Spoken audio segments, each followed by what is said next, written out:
1 by 3 raised to 2y minus 1 into cube root of 27 raised to y minus 1 upon 10,000.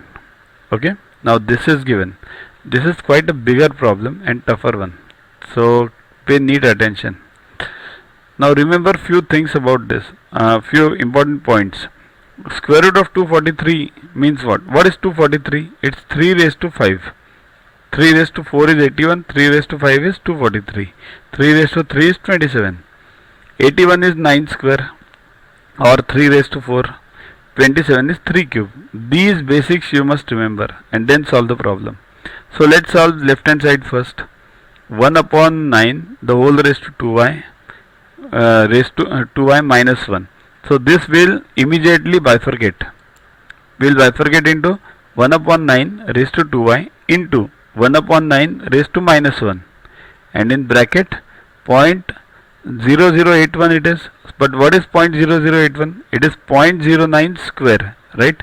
Because 9 square is 81 and adjust the zeros 2 to 4. Okay, so 0.09 the whole 0.09 square raised to 1 by 3. The whole upon 243 is what? 3 raised to 5. 3 raised to 5 upon 1 raised to 1 by 2, right? Because this is a square root. So this square root becomes 1 by 2. Okay. Next, bring everything to 3. That is what is required. So 1 upon 3 raised to 2 into 2y, because 9 is square of 3. Similarly 1 upon 9, this will become 9 and this will bring to 3 later.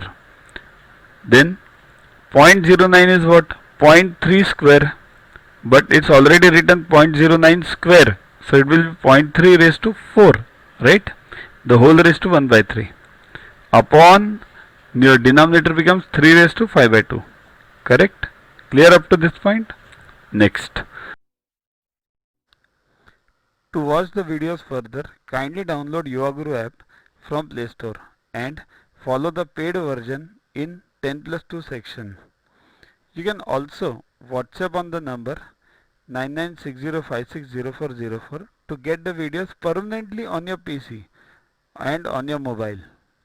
What to get in these videos? IMO, IO, IGKO, ISCO, NSO, NCO, Homi Bhabha plus many other exams questions with explanations. So keep studying, keep watching.